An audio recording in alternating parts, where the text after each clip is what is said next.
Shri Fakhruddin, RSS മേധാവി മോഹൻ ഭാഗവതിൻ്റെ ഒരു പ്രസ്താവന, ഈ ഇന്ത്യയിൽ ന്യൂനപക്ഷമെന്നോ ഭൂരിപക്ഷമെന്നോ ഒരു ഒന്നൊന്നില്ല, അമ്പലത്തിൻ്റെയും പള്ളിയുടെയും പേരിൽ പ്രശ്നങ്ങൾ ഉണ്ടാക്കണ്ട, എല്ലാ മസ്ജിദുകളുടെ അടിയിൽ ഒരുപക്ഷെ ശിവലിംഗം ഉണ്ടായി എന്ന് വരാം, അതിൻ്റെ പേരിലൊന്നും കലഹിക്കണ്ട എന്ന് പറയുമ്പോൾ എന്താണ് ഈ മോഹൻ ഭാഗവതിൻ്റെ ഈ വാക്കുകളുടെ ഇടയിൽ നിന്ന് നമ്മൾ വായിച്ചെടുക്കേണ്ടത്? അത് കാര്യമായിട്ട് വായിക്കണമെന്നില്ല. ഗുരുജി പറഞ്ഞ കാര്യങ്ങളൊക്കെ തന്നെയാണ്. ഗുരുജി പറഞ്ഞ ഒരു കാര്യമല്ലേ നിങ്ങൾ കേട്ടിട്ടുള്ളൂ, മുസ്ലിങ്ങളെയും ക്രിസ്ത്യാനികളെയും കമ്മ്യൂണിസ്റ്റുകാരെ ഇവിടെ നിന്ന് അടിച്ചോടിക്കണം, അതല്ലേ നിങ്ങൾ കേട്ടിട്ടുള്ളൂ. അവർ വേറെ ഒരുപാട് കാര്യങ്ങൾ പറഞ്ഞിട്ടുണ്ട്. മുസ്ലിങ്ങൾക്കും ക്രിസ്ത്യാനികൾക്കൊക്കെ അവരുടെ വിശ്വാസം എന്താണോ അത് പാലിച്ചുകൊണ്ട് ഈ സംസ്കാരത്തിൻ്റെ ഭാഗമായി അതിനെ ബഹുമാനിച്ചുകൊണ്ട് തുല്യ പൗരന്മാരെ ഇവിടെ കഴിയാം എന്ന് എന്തായാലും പറഞ്ഞിട്ടുണ്ട്. അത് നിങ്ങൾ കേട്ടിട്ടുണ്ടോ? RSS പറഞ്ഞു കേട്ടിട്ടുണ്ടോ? ഇല്ല. RSS ഇത്ര ആൾ ഇത് അറിയാമെന്ന് എനിക്കറിയില്ല. മറ്റേത് അദ്ദേഹം പറഞ്ഞത് പ്രത്യേക കോണ്ടെക്സ്റ്റിലാണ്. വിഭജനത്തിന് വേണ്ടി മുസ്ലിം ലീഗ് ആവശ്യപ്പെടുന്നു, ക്രിസ്ത്യൻ ഇവാഞ്ചലിക്കൽ മിഷണറീസ് വന്ന് ഹിന്ദു ദൈവങ്ങളെ ഭീകരമായിട്ട് അപമാനിക്കുന്ന രീതിയിൽ പ്രസംഗിക്കുന്നു, കമ്മ്യൂണിസ്റ്റ് ഇന്ത്യ 13 കഷ്ണാക്കാൻ നടക്കുന്നു. ആ സമയത്ത് പറഞ്ഞത്. അപ്പം എനിക്കതിൽ പുതുമയൊന്നുമില്ല. അത് കഴിഞ്ഞിട്ട് ദീൻദയാൽ ഉപാധ്യായ ഇൻ്റഗ്രേറ്റഡ് ഹ്യൂമനിസം എന്നൊന്നുണ്ട്, ഏകാത്മ മാനവാദം, അങ്ങനെ സംഭവം അദ്ദേഹം കൊണ്ടുവന്നിരുന്നു. എനിക്ക് കോഴിക്കോട് നിന്ന് അദ്ദേഹം പറഞ്ഞത് Muslims are flesh of our flesh and blood of our blood എന്ന് പറഞ്ഞു. മുസ്ലിങ്ങളെന്ന് വെച്ചാൽ നമ്മുടെ മാംസത്തിൻ്റെ ഭാഗമാണ്, നമ്മുടെ ബ്ലഡിൻ്റെ ഭാഗം, രക്തത്തിൻ്റെ ഭാഗമാണ്. അത് കഴിഞ്ഞ് ഗോരഖ്പൂരിൽ പോയപ്പോൾ അദ്ദേഹത്തിന് ആരോ കൊന്നുകളഞ്ഞു എന്നാണ് ഞാൻ വിശ്വസിക്കുന്നത്. മരിച്ച രീതി കണ്ടെത്തുമായിരുന്നു. എവിടെ? ഗോരഖ്പൂരിലെ റെയിൽവേ ട്രാക്ക്. അതിനിപ്പോൾ എന്തോ അന്വേഷണമൊക്കെ നടക്കുന്നുണ്ടെന്നു. അതും നടന്ന അന്വേഷണം പോപ്പല്ല, എന്തോ മോഷണ ശ്രമത്തിനിടെ കൊല ചെയ്യപ്പെട്ടു എന്നാണ്. പക്ഷെ എൻ്റെ ഏറ്റവും വലിയ പ്രശ്നം, എനിക്കതുകൊണ്ട് ഞാൻ പറഞ്ഞില്ല, എനിക്കതുകൊണ്ട് ഒരു പുതുമയൊന്നും തോന്നിയിട്ടില്ല. എനിക്ക് RSSനെ അറിയാം. ഞാൻ മനസ്സിലാക്കിയെടുത്ത RSS മുസ്ലിം വിരുദ്ധ സംഘടനയല്ല. പിന്നെ അത് മുസ്ലിം വിരുദ്ധ കാണിക്കുന്ന വെച്ചാൽ ഹിന്ദുക്കളെ കൂട്ടി നിർത്താൻ വേറൊരു വഴിയില്ല. ഫ്രീ ആയിട്ട് വിട്ട് നായര് ഈഴവനെന്ന് പറഞ്ഞ് അടിയുണ്ടാക്കി സ്വയം ചത്തോളൂ. അതില്ലാതാക്കാൻ വേണ്ടി ഒരു ശത്രുവിനെ കാണിച്ച്, അത് ഗാന്ധി കാണിച്ചു കൊടുത്താണ്. ബ്രിട്ടീഷുകാരെന്നുള്ള ശത്രുവിനെ വെച്ചെടുത്താൽ അപ്പോൾ ഹിന്ദുക്കൾ ഒരുമി. ശത്രു ഇല്ലാതാകുമ്പോൾ ഹിന്ദുക്കൾ പരസ്പരം അടിക്കും. അതാണ് ഹിന്ദുക്കളുടെ സ്വഭാവം. അപ്പോൾ അതുകൊണ്ടാണ് RSS അങ്ങനെ ഒരു താൽക്കാലികമായിട്ട് ഹിന്ദുക്കളെ ഒരുമിപ്പിക്കാൻ വേണ്ടിയിട്ടാണ് ആൻറ്റി മുസ്ലിം സാധനം കളിക്കുന്നത് ഞാൻ മനസ്സിലാക്കിയിട്ടുള്ളത്. അതുകൊണ്ടാണ് എനിക്ക് RSSന് വലിയ പ്രശ്നമില്ലാത്തത്. നമുക്ക് മനസ്സിലാക്കാവുന്നതാണ്. ഞാനതിനെ പോസിറ്റീവായി കാണുന്ന ഒരാളാണ്. അത് ഇവിടെ എല്ലാവരും നെഗറ്റീവായിട്ടല്ലേ കാണുന്നത്. നെഗറ്റീവായി കാണുന്നത് തന്നെ ഇവിടെ ആളുകൾ പോസിറ്റീവായിട്ടും കാണാറുണ്ട്. പക്ഷെ ഇതിൻ്റെ പ്രശ്നം RSSകാർക്ക് പലർക്കും എന്താണ് അദ്ദേഹം പറഞ്ഞതെന്ന് മനസ്സിലായിട്ടില്ല. RSSകാർ ഇപ്പോഴും ഇവാഞ്ചലിക്കൽ ക്രിസ്ത്യാനികളും എക്സ് മുസ്ലിങ്ങളും നവനാസികളും പറഞ്ഞുകൊണ്ടിരിക്കുന്ന മുസ്ലിം വിരുദ്ധത അത് ആഘോഷിക്കുന്ന ആളുകളാണ്. RSS പ്രചാരക്സ് എന്ന് ഞാൻ പറയുന്നില്ല, അനുഭാവികളായിട്ടുള്ള നല്ലൊരു പങ്ക്. ഇവരുടെയൊക്കെ വീഡിയോ പോകുന്നത് കണ്ടാൽ നമുക്ക് മനസ്സിലാവും. ഏറ്റവും കൂടുതൽ സബ്സ്ക്രൈബ് ചെയ്യപ്പെടുന്ന ഇത്തരം ഗ്രൂപ്പുകളിലാണ്. അവരെ സംബന്ധിച്ചിടത്തോളം മുസ്ലിം വിരുദ്ധത തന്നെയാണ് RSSന്റെ മുഖം. അപ്പോൾ ആദ്യം അവരെയാണ് മോഹൻജി ഭഗവത് കാര്യങ്ങൾ മനസ്സിലാക്കേണ്ടത്. എന്നെപ്പോലുള്ളവർക്ക് അറിയാം.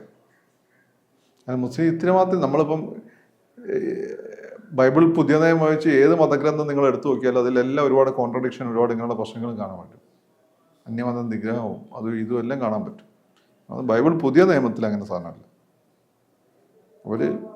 അവരുടെ ദൈവം മാത്രമാണ് ശരി എന്നുള്ളൊരു സാധനമുണ്ട്, ഒരു അസറ്റീവായിട്ട് പറയുന്നത്. അതെല്ലാം മതമൗലികവാദം. അതല്ലാതെ മറ്റുള്ളവർ കൊല്ലണമെന്നോ ഒന്നും പറയുന്നില്ല, ക്ഷമിക്കാനൊക്കെ പറയുന്നുണ്ട് ബൈബിൾ പുതിയ നിയമം. അപ്പോൾ ഇസ്ലാമിനെ ഈ നവനാസ്തികരും എക്സ് മുസ്ലിങ്ങളൊക്കെ ഇതൊക്കെ പിന്നെ കോവൂറിൻ്റെയും വിമർശനങ്ങളിൽ നിന്നാണ് ഇത് തുടങ്ങുന്നത്. ഇവരെല്ലാം തന്നെ ഹിന്ദുമത ഗ്രന്ഥങ്ങളെയും പിന്നെ ക്രിസ്തുമത ഗ്രന്ഥങ്ങളെ അതിഭീകരമായിട്ട് വിമർശിച്ചിട്ടുണ്ട്. ആ വിമർശിച്ച പലതും ഞാൻ എടുത്ത് വന്ന നാണക്കേടാവും. ആ രീതി വിമർശിച്ചിട്ടുണ്ട്, ഞാനും വായിച്ചിട്ടുണ്ട്. ഇതൊന്നും അവർക്ക് പ്രശ്നമില്ല. ഇത് പറയുമ്പം ഇതൊന്നും ഇവർ സബ്സ്ക്രൈബ് ചെയ്യും. ആൻറ്റി മുസ്ലിം ആയിട്ടുള്ള കാര്യങ്ങൾ മാത്രമേ സബ്സ്ക്രൈബ് ചെയ്യൂ. അതാണ് പ്രശ്നം. ഞാൻ ഇസ്ലാമിനുള്ള നെഗറ്റീവ്സിനെ ശക്തമായിട്ട് വിമർശിക്കുന്ന ആളാണ്. നിങ്ങൾ വിചാരിക്കുന്ന പോലെ എൻ്റെ കുട്ടിക്കാലം തൊട്ട് മദ്രസ പഠിക്കുന്ന ആളും തൊട്ട് ഇതൊക്കെ ചോദ്യം ചെയ്ത ആളാണ്. അതിനകത്ത് മദ്രസ നിന്ന് പുറത്താകും. പിന്നെ ഞാൻ സ്വയം പഠിച്ചതാണ്. പക്ഷേ ഞാൻ ആ വിദ്വേഷമൊന്നും ഞാൻ ഇവിടെ പല എക്സ് മുസ്ലിങ്ങളെ പോലെയും മുസ്ലിം പിന്നെ ക്രിട്ടിക്കായിട്ടുള്ള ഇസ്ലാം മതവിശ്വാസികളെ പോലെയൊന്നും ഞാനതൊന്നും പറഞ്ഞതിൻ്റെ ഇടയ്ക്ക് അത് ഗ്രഡിച്ച് മനസ്സ് സൂക്ഷിക്കുന്ന ആളല്ല.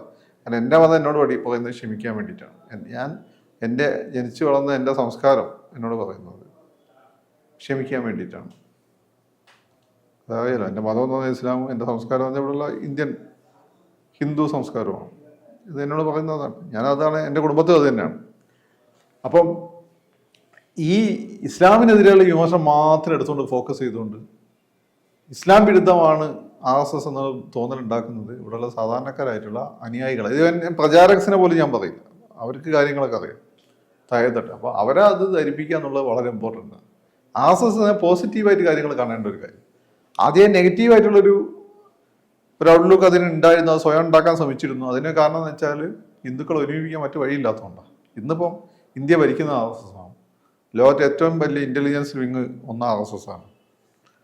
ലോകരാജ്യങ്ങളെല്ലാം അതിശക്തമായ സാന്നിധ്യമാണ്. അപ്പോൾ RSSനെ സംബന്ധിച്ചിടത്തോളം ഇനി അങ്ങനെ ഒരു മുസ്ലിം വിരുദ്ധത കളിക്കേണ്ട ഒരു ആവശ്യമില്ല. അതുകൊണ്ടാണ് മോഹൻ ഭഗവത്തെ കാര്യങ്ങൾ ഇപ്പോൾ ഓപ്പണായി പറയുന്നതെന്നാണ് ഞാൻ മനസ്സിലാക്കുന്നത്. ഇത് RSSന് പുതിയതുമല്ല, RSSന്റെ ഐഡിയോളജിയുടെ ഭാഗമാണ്. സാംസ്കാരിക ദേശീയത എന്നുള്ളതാണ്. എത്ര BJPക്കാർക്ക് അത് അറിയാമെന്ന് എനിക്കറിയില്ല.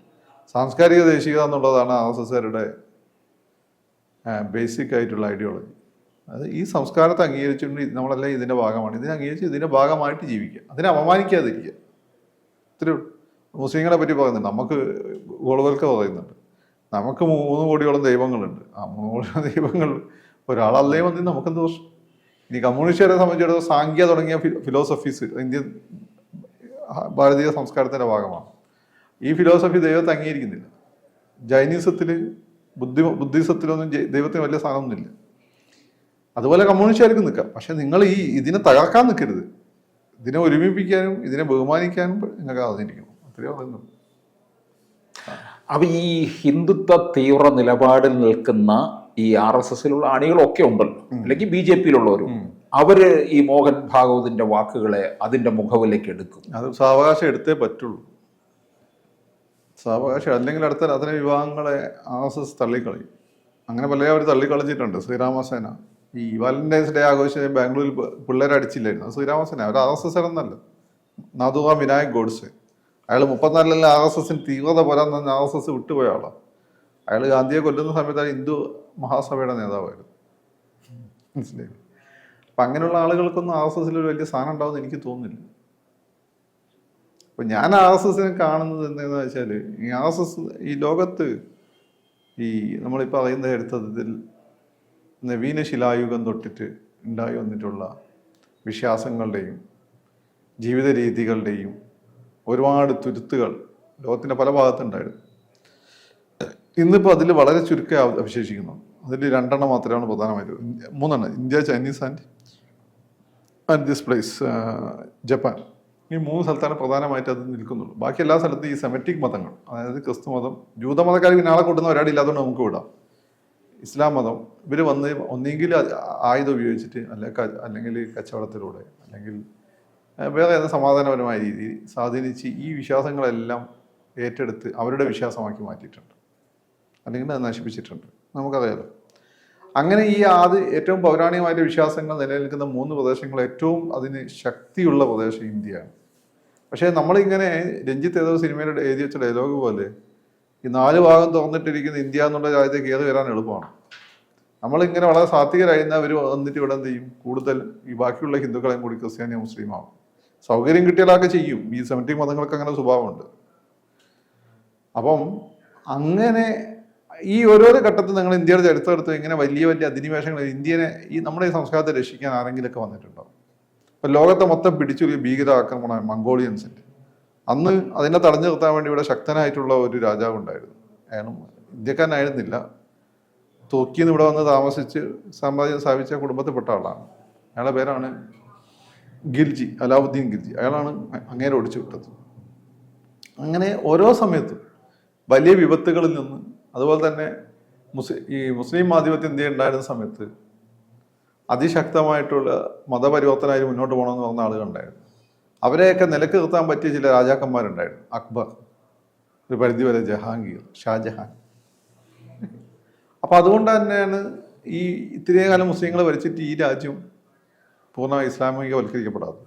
ക്രിസ്ത്യാനികൾ ഇവിടെ ഭരിച്ച സമയത്ത് ആംഗ്ലിക്കൻ ചർച്ച് ഇവിടെ ഭരിച്ച സമയത്ത്, ബ്രിട്ടീഷുകാർ ഭരിച്ച സമയത്ത്, അന്ന് ഈ ഇവാഞ്ചലിസ്റ്റ് ആംഗ്ലിക്കൻ ചർച്ചിൽപ്പെട്ട പാതിരിമാരൊക്കെ ബ്രിട്ടീഷുകാരോട് എല്ലാ സഹായവും മതപരിവർത്തനത്തിന് ചെയ്തു കൊടുക്കണമെന്നാണ്. ബ്രിട്ടീഷുകാർ ചെയ്തു കൊടുത്തില്ല. അവർ ആ നോർത്ത് ഈസ്റ്റ് പോയിട്ടൊന്നും ചെയ്തോന്നോ അല്ലെങ്കിൽ കാരണം ചെയ്തു കൊടുത്തതിന് അവർക്ക് 1850 കലാപം പോലെ വലിയ കലാപം ഉണ്ടാവും, തിരിച്ചടി ഉണ്ടാവും അവർക്ക് അവർ കുലുങ്ങിപ്പോവും. അതുകൊണ്ട് ഈ CSI സഭയൊക്കെ സ്ഥാപിച്ചതിന് വലിയ സപ്പോർട്ടൊന്നും ബ്രിട്ടീഷുകാർ കൊടുത്തില്ല. പിന്നെ CSI സഭയിലൊക്കെ ആളെ ചേർത്തിയെന്ന് വെച്ചാൽ ഇവിടെയുള്ള ഹിന്ദുമതത്തിനിടയിൽ ജാതി പ്രശ്നം കൊണ്ട് ആളുകൾ പോയി ചേർന്നതാണ്, വേറെ പ്രശ്നമൊന്നുമല്ല. അപ്പം ബ്രിട്ടീഷുകാരുടെ ഇടയിൽ പോലും അങ്ങനെ അന്ന് ബ്രിട്ടീഷുകാരും വലിയൊരു പരിധി വരെ അതിൽ പങ്കുവഹിച്ചിട്ടുണ്ട്. ഇന്ത്യയുടെ ഈ സംസ്കാരത്തെ നിലനിർത്തുന്നത് അവർ കയറി വിട്ടില്ല അവരുടെ ആളുകൾ. അത് കഴിഞ്ഞിട്ട് പിന്നെ സ്വാതന്ത്ര്യം വന്ന സമയത്ത് രാഷ്ട്രീയ പാർട്ടികളാണല്ലോ അവന്മാർക്ക്. രാഷ്ട്രീയ പാർട്ടികൾ അതേ രാഷ്ട്രീയത്തിന്റെ പ്രശ്നം എന്ന് വെച്ചാൽ സ്വന്തം അച്ഛനമ്മമാരെ വരെ വിറ്റ് കളയും കാര്യത്തിന് വേണ്ടിയിട്ട്. സംസ്കാരം ഒന്നും അവർക്കൊരു പ്രശ്നമല്ല. അപ്പം സൗത്ത് ഇന്ത്യയിൽ തന്നെ ചില മുഖ്യമന്ത്രിമാരൊക്കെ നിങ്ങൾ നോക്കിയാൽ മതി, അവർ ഉള്ളിൽ കൂടെ ഒന്ന് മറ്റു വല്ലവർക്കും വേണ്ടി പണിയെടുക്കുകയാണ്. അപ്പോൾ ആ സമയത്ത് എല്ലാവരും സംഘടിതമായിട്ട് സ്വന്തം മതത്തിൽ ആളെ കൂട്ടാൻ ശ്രമിക്കേണ്ട, സംഘടിതരാവേണ്ട ആവശ്യം ഹിന്ദുക്കൾക്കുണ്ട്. അതുകൊണ്ടാണ് RSS ഉണ്ടായത്. അത് ചരിത്രപരമായ നിയോഗമായി. അങ്ങനെയാണ് RSS ഉണ്ടായത്. അല്ല മുസ്ലിംസിനെ തീർക്കാൻ മുസ്ലിം വിരുദ്ധത കൊണ്ടും അല്ല, പക്ഷെ ഹിന്ദുക്കൾ ഒരുമിച്ച് നിർത്താൻ എന്താ വഴി വേണ്ടേ, അതാണ് മുസ്ലിം വിരുദ്ധത. അത് പക്ഷേ ഏതാണ്ട് അതിൻ്റെ ടൈം കഴിഞ്ഞു. അതുകൊണ്ടാണ് അദ്ദേഹം അത് പറയുന്നത്. ഗുരുജി തന്നെ ഞാൻ ഈ പറഞ്ഞ കാര്യങ്ങളൊക്കെ പറഞ്ഞിട്ടുണ്ട്. അദ്ദേഹത്തിൻ്റെ ഗ്രന്ഥങ്ങൾ മര്യാദയ്ക്ക് ഒന്ന് വായിക്കണം, ഏതൊക്കെ 1-2 വായിച്ച് ഞങ്ങൾ മനസ്സിലാവില്ല. അപ്പം RSS പറഞ്ഞു തന്നെയാണ് നടക്കാൻ പോകുന്ന കാര്യം. അല്ല ഇവിടെ പലരും പേടിക്കുന്ന പോലെയല്ല, പേടിപ്പിക്കുന്ന പോലെയല്ല. അങ്ങനെ ഈ പേടിപ്പിക്കുന്ന പക്ഷെ RSS മനസ്സിലാക്കേണ്ട ഒരു കാര്യം എന്ന് വെച്ചാൽ, ഞാനീ പറഞ്ഞ കാര്യം ഇനി അവരാണ് മനസ്സിലാക്കേണ്ടത്. ഈ പണ്ട് എക്സ് മുസ്ലിമിൻ്റെ നവനാസിൻ്റെയും ഇവാഞ്ചലിസ്റ്റിൻ്റെയും എല്ലാം ഇസ്ലാം വിരുദ്ധതയുടെ വീഡിയോ ഷെയർ ചെയ്യലല്ല RSSകാരുടെ പണി. ആദ്യം മനസ്സിലാക്കണം ഇസ്ലാം എന്താണ്, അതിൻ്റെ പ്രശ്നങ്ങൾ എന്താണ് എന്ന് മനസ്സിലാക്കി അതിനെ എത്തി നല്ല വഴിയിലേക്ക് കൊണ്ടുപോകാൻ ശ്രമിക്കുക എന്നുള്ളതാണ്. അവരും ചെയ്യേണ്ടതാണ്. പിന്നെ ഇവിടെ വലിയ മുസ്ലിം പോപ്പുലേഷനാണ്. അല്ലാതെ വെറുതെ ഈ പറയുന്നതിനെ മാതിരി കുറ്റം പറയുന്ന സാധനങ്ങൾ മാത്രം അങ്ങനെയാണ് മറ്റുള്ളവർ പറഞ്ഞാൽ എന്താവും. സോ എനിക്ക് മോഹൻജി വരെ ഭാഗത്ത് പറഞ്ഞാൽ എനിക്ക് അത്ഭുതമൊന്നുമില്ല, എനിക്ക് മുമ്പേ അറിയാവുന്ന കാര്യമില്ല. അപ്പോൾ ഈ മോഹൻ ഭാഗവതിൻ്റെ ഈ പ്രസ്താവന BJP സർക്കാരിന് ഒരു മതേതര സർട്ടിഫിക്കറ്റ് നൽകുകയാണല്ലേ? അതങ്ങനെ തന്നെ വരും. കാരണം അവരുടെ പ്രധാനപ്പെട്ട ആവശ്യങ്ങളെല്ലാം നടന്നല്ലോ. കാശ്മീർ, രാമക്ഷേത്രം, ഇനിയുള്ള ആകപ്പാട് ഏക സിവിൽ കോഡാണ്. അതും വരും, വൈകാതെ വരും. അത് RSS വിചാരിച്ച ഇപ്പം തന്നെ ഒറ്റയ്ക്ക് ഭൂരിപക്ഷം ഉണ്ടാക്കി കൊടുത്താൽ വരുത്താമായിരുന്നു, വേണ്ടാന്ന് വെച്ചിട്ടാണ്. അപ്പോൾ അതെല്ലാം നടന്നിട്ടുണ്ട്. ഇതിൽ കൂടുതലും RSS ഈ പറയുന്ന ഈ സെമറ്റിക് മതങ്ങളെ പോലെ ഗ്രീഡി അല്ല. ഒന്ന് തീർന്നാൽ അടുത്തത്, ഒരു ഭൂഖണ്ഡം പിടിച്ച അടുത്ത് അങ്ങനെ വിചാരിക്കുന്ന ആളുകളല്ല RSS. അവർക്ക് പുറത്ത് ഇന്ത്യ സേഫായി നിൽക്കുക എന്നുള്ളത്. അപ്പോൾ അത് ആരും ഇനി അത് പരിധി വിട്ട് കളിക്കേണ്ട എന്നുള്ളൊരു മെസ്സേജാണ് ഈ കൊടുത്തത്. അതിൽ അവിശ്വസിക്കേണ്ടെന്ന് ആവശ്യമൊന്നുമില്ല, ഓൾറെഡി അതിലുള്ളതാണ്. പിന്നെ ദോഷം കാണുന്നവനൊക്കെ ദോഷം കാണാം. അതില്ല, അനുയായികളുടെ ഇടയിലുണ്ടാകും, ശത്രുക്കളുടെ ഇടയിലുണ്ടാകും. ദോഷം കാണും, അത് മാത്രമേ കാണുള്ളൂ. അവരതാണ് ആകർഷിക്കുക. നമുക്ക് 3 സാത്വിക ഗുണം, 3 ഗുണങ്ങളുണ്ട്. രാജസം, സാത്വികം, രജസം, എന്താണ് താമസം. ഇത് താമസമുള്ള ആളുകളാണ് നമ്മുടെ നാട്ടിൽ ഏറ്റവും കൂടുതലുള്ളത്. സാത്വികരായ ആളുകൾ ഇതിന്റെ പോസിറ്റീവ് മാത്രമേ കാണൂ. താമസമുള്ളവൻ അവനതേ കാണുള്ളൂ, ആരുടെയും കുഴപ്പമില്ല. അങ്ങനെയുള്ള ആളുകളെ സാത്വികമായ പാതയിൽ കൊണ്ടുവരിക എന്നുള്ള ജോലി കൂടി RSSനുണ്ട്. അതുകൂടി ചെയ്യുമെന്നാണ് ഞാൻ പ്രതീക്ഷിക്കുന്നത്. കൂടുതൽ വാർത്തകളും വിശേഷങ്ങളും നിങ്ങളിലേക്ക് എത്താൻ ABC മലയാളം സബ്സ്ക്രൈബ് ചെയ്യുക, ബെൽ ബട്ടണും അമർത്തുക.